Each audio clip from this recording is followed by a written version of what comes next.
Un flic blanc pointe son arme sur un homme noir dans un supermarché, croyant qu'il avait affaire à un voleur. En réalité, il visait un agent fédéral. 10 minutes plus tard, ce flic n'était plus flic. Oui, ça s'est passé pour de vrai. C'était un mercredi matin dans la petite ville tranquille de Clermont, Indiana. Pas de sirène, pas d'alerte, juste des gens normaux qui faisaient leurs courses. Malik Diarra, la quarantaine, grand, posé, style discret mais soigné, était là pour acheter du lait d'avoine, du pain complet et quelques fruits. Il parlait au téléphone avec sa fille, riait doucement, totalement dans son monde, rien de suspect. Sauf pour l'agent Henri Lemoine. Henri venait de sortir d'un appel anodin, il tournait dans le parking, un peu frustré, et il a vu Malik, un homme noir bien habillé dans un quartier résidentiel chic.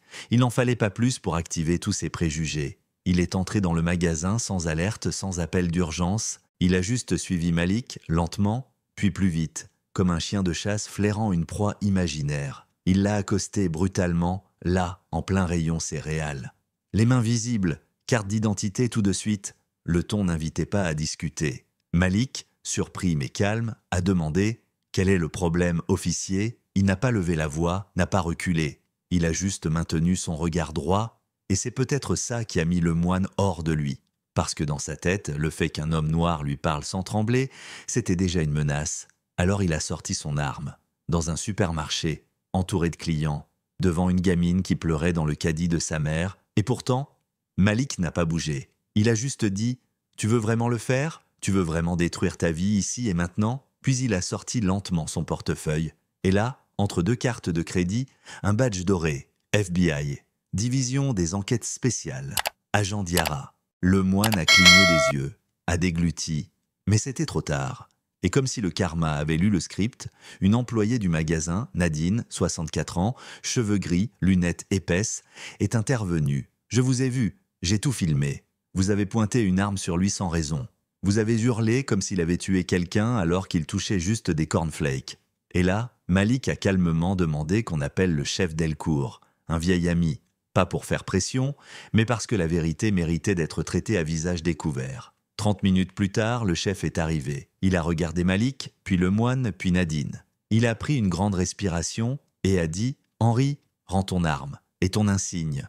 Tu ne représentes plus cette ville. » Personne n'a applaudi. Ce n'était pas le moment. Mais dans ce silence tendu, il y avait une forme de soulagement collectif. Comme si, pour une fois, le système ne protégeait pas l'erreur. Sauf que voilà, ce n'était pas la première fois que Lemoine agissait comme ça. 3 signalements, tout s'étouffait.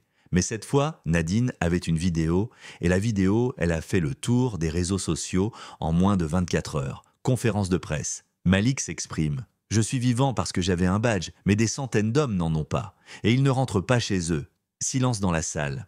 Un journaliste murmure « Et maintenant ?» Malik répond « Maintenant, on continue à parler, à filmer, à ne pas laisser passer. » Henri Lemoine, lui, tente toujours de porter plainte pour licenciement abusif. Son avocat dit que la situation était floue, mais la vidéo est claire, trop claire. Et vous, qu'en pensez-vous? Est-ce que c'était juste?